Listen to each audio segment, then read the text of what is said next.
नमस्कार, स्वागत है आपका चुनाव आज तक में। मैं हूं आपके साथ श्रुति उपाध्याय। गांधी परिवार का गढ़ कहे जाने वाला अमेठी सीट कांग्रेस ने एक बार फिर से जीत ली है। कांग्रेस के किशोरीलाल शर्मा ने बीजेपी की हैवीवेट खिलाड़ी स्मृति ईरानी को करीब 1.25 लाख वोटों से हरा दिया है। कई एक्सपर्ट्स के लिए ये चौंकाने वाली बात है। इस मुद्दे पर हमारे साथ बात करेंगे चुनाव आज तक के संपादक पीयूष पांडे। तो सर, स्मृति ईरानी की हार को आप कितना बड़ा मानते हैं? श्रुति, कितना बड़ा मानते हैं या कितना छोटा सवाल नहीं है। मुद्दा यह है कि स्मृति ईरानी बीजेपी की कद्दावर नेता हैं। 2019 में जब स्मृति ईरानी ने अमेठी जीती तो संकेत देने की बीजेपी की तरफ से कोशिश यही हुई कि बीजेपी ने गांधी परिवार का गढ़ अमेठी जीत लिया है। और अब 2024 में जब राहुल गांधी ने अमेठी से चुनाव नहीं लड़ा तब भी ये मैसेजिंग देने की कोशिश हुई कि राहुल गांधी डर के अमेठी छोड़ गए हैं और उन्होंने एक ऐसे कैंडिडेट को वहां से उतार दिया है जो ज़्यादा जाना माना नहीं है। तो ये स्मृति ईरानी बीजेपी की बड़ी नेता हैं। 2019 में उन्होंने हराया और उन पर यह जिम्मेदारी थी कि वो अमेठी को दोबारा जीत कर दिखाएं और इस लिहाज से अमेठी में उनकी हार बहुत बड़ी है, बीजेपी के लिए झटका है। यूपी में जो गांधी परिवार के 2 गढ़ थे वो गांधी परिवार ने वापस पा लिए और जिसको बीजेपी जीत कर ये जताना चाहती थी कि अब यूपी से जो गांधी परिवार की जड़ें हैं वो खत्म कर दी हैं, लेकिन ऐसा बीजेपी दिखा नहीं पाई, कम से कम अभी। सर, मेरा आपसे क्वेश्चन ये है कि स्मृति ईरानी के हार की सबसे बड़ी वजह आप क्या मानते हैं? क्या उनके ओवर कॉन्फिडेंस ने उन्हें ले डूबा? अब स्मृति ईरानी के हार की सिर्फ एक वजह श्रुति कह देना थोड़ा मुश्किल है, लेकिन मुझे लगता है कि इसकी 2-3 वजह हो सकती हैं। और स्मृति ईरानी की हार सिर्फ उनकी वजह से नहीं हुई। किशोरी लाल शर्मा जो अमेठी और रायबरेली में गांधी परिवार का कामकाज देखते रहे हैं अरसे से, लगभग 40 साल से, उनकी भी ताकत है। उनका घर घर में संपर्क है, उनके कार्यकर्ताओं से उनका संपर्क है, ज़मीन पर उनकी पकड़ है, उनकी एक अच्छी छवि है। इसके उलट स्मृति ईरानी भले ही अमेठी में अपना घर बना लें, लेकिन स्मृति ईरानी के बारे में बहुत से लोगों का ये मत है, ये विचार है कि स्मृति ईरानी थोड़ी सी ओवर कॉन्फिडेंट थी और इसके अलावा उनमें एक तरह का शायद अहंकार था कि जो राहुल गांधी को हराने के बाद वो झलकता था।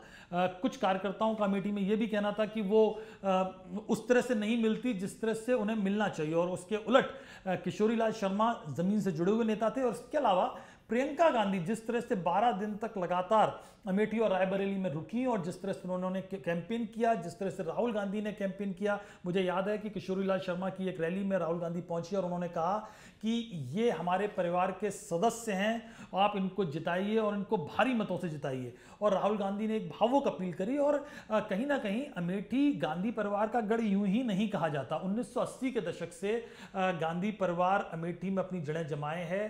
संजय गांधी सबसे पहली बार अमेठी से चुनाव लड़े थे। संजय गांधी के बाद राजीव गांधी आए, वहां से उन्होंने चुनाव लड़ा और सोनिया गांधी ने वहां से चुनाव लड़ा। उसके बाद राहुल गांधी ने वहां से चुनाव लड़ा। राहुल गांधी की लॉन्चिंग 2004 में अमेठी से हुई। तो एक लिहाज से अमेठी की जनता का गांधी परिवार से एक अपनापन है, इससे इनकार नहीं किया जा सकता। हाँ, ये बात सही है कि 2019 में स्मृति ईरानी ने राहुल गांधी को पटकनी दी। हालांकि 2014 में भी स्मृति ईरानी राहुल गांधी के खिलाफ लड़ी थी, तब लगभग 1 लाख से ज्यादा वोटों से राहुल गांधी ने हराया था। 2019 में 50,000 वोटों से स्मृति ईरानी ने उन्हें हराया और इस बार लगभग 1.25 लाख वोटों से किशोरीलाल शर्मा ने स्मृति ईरानी को हराया है। तो मुझे लगता है कि ये हार स्मृति ईरानी की कुछ वजहों से भी है और किशोरीलाल शर्मा और प्रियंका गांधी की वजह से भी जीत है उनकी। यानी हम ये समझे कि अमेठी कांग्रेस का गढ़ है और यहाँ पर कांग्रेस को मात देना काफी मुश्किल है। जिस तरह 2019 में स्मृति ईरानी यहाँ से पहली बार जीती, वो शायद बीजेपी की लहर की वजह से वो तुक्के में जीत गई हो। नहीं, ये कहना, बीजेपी की लहर तो 2014 में भी थी। तब सही मायने में बीजेपी की लहर थी जब मोदी फिनोमेना पैदा हो रहा था। मोदी को लेकर जगह जगह उत्साह था, क्योंकि नरेंद्र मोदी को लेकर पूरे देश भर में एक अलग तरह का क्रेज था, खास युवाओं में क्रेज था।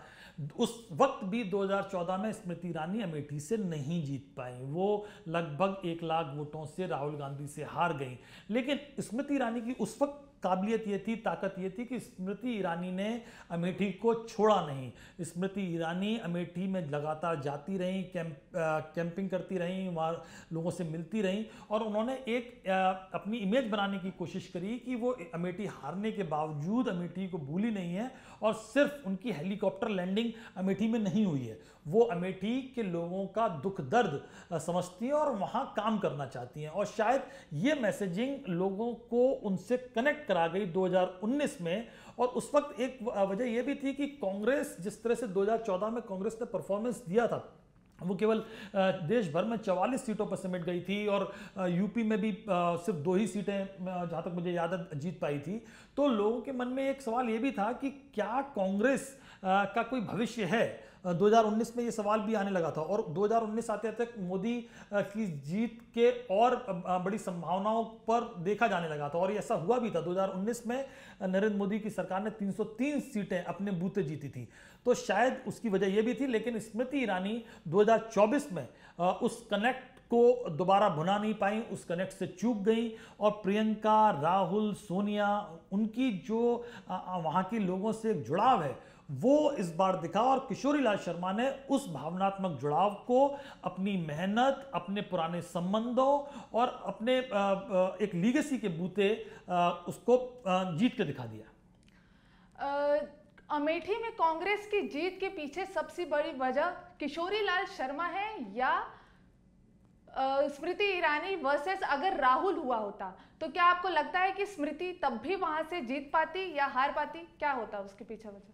अब ये कहना बहुत मुश्किल है कि क्या होता, क्योंकि राहुल गांधी होते और अगर आज के नतीजों के आधार पर हम बात करें तो राहुल गांधी होते तो शायद वो भी जीत जाते, क्योंकि अगर किशोरी लाल शर्मा 1,27,000 से ज़्यादा वोटों से स्मृति ईरानी को हरा सकते हैं तो राहुल गांधी ऐसा क्यों नहीं कर सकते थे, ये सोचना बेमानी है। लेकिन वो तो अलग मसला है, वो हाइपोथेटिकल सवाल है कि राहुल गांधी होते तो क्या होते। लेकिन हाँ, ये ज़रूर है कि स्मृति ईरानी के लिए झटका है। स्मृति ईरानी को सोचना चाहिए कि क्या उन्होंने बड़बोले बयान दिए उसकी वजह से तो ये हार नहीं हुई, क्या उनका कनेक्ट क्यों चूक गया वहाँ से अमेठी से, आखिर ऐसी क्या गलतियाँ हुई जो अमेठी के लोगों ने उन्हें 1,27,000-28,000 वोटों से हराया, वो भी किशोरी लाल शर्मा जैसे कार्यकर्ता ने। और यहाँ पर एक बहुत बड़ी मैसेजिंग श्रुति हुई है, वो ये कि अगर राहुल गांधी चुनाव लड़ते अमेठी में और कहीं हार जाते तो उनके राजनीतिक करियर उनका दांव पर लग जाता, क्योंकि स्मृति ईरानी तब डंके की चोट पर कहती कि राहुल गांधी को उन्होंने 2 बार हराया, जो गांधी परिवार के युवराज हैं या विपक्ष का सबसे बड़ा चेहरा है। इसके अलावा नरेंद्र मोदी सरकार ये कहने में कामयाब होती है कि देखिए हमारी स्मृति ईरानी ने ही राहुल गांधी को 2 बार हरा दिया, तो ऐसा व्यक्ति क्या नेता बनेगा विपक्ष का। लेकिन अब गेंद राहुल गांधी के पाले में या कांग्रेस के पाले में, जो ये कह सकते हैं कि देखिए हमारे एक छोटे से कार्यकर्ता ने आपकी केंद्रीय मंत्री, आपकी एक ऐसी नेता जिसको आप एक कैटेगरी में रखते हैं, उसको हरा दिया, जिसके लिए तमाम रैलियां हुई, जिसके लिए अमित शाह रैली करने गए, सब लोग वहां पर रैली करने गए, उसके बावजूद वो नहीं जीत पाई और उनको हरा दिया। तो ये कांग्रेस के लिए बहुत बड़ी जीत है, जिसने जो मैसेजिंग पॉलिटिक्स में होती है, वो मैसेजिंग जो वो करना चाहती थी कांग्रेस किशोरी लाल शर्मा को खड़ा करके, वो करने में वो कामयाब रही है। कुल मिलाकर बीजेपी अमेठी से स्मृति ईरानी हार चुकी हैं और अगली बार अगर वो ये चुनाव यहां से लड़ती है तो उन्हें काफी मेहनत करनी पड़ेगी। बिल्कुल। फिलहाल मेरे साथ बस इतना ही। अगर आपको ये वीडियो पसंद आया हो तो इसे लाइक करें, साथ ही हमारे चैनल को सब्सक्राइब करना ना भूलें। नमस्कार।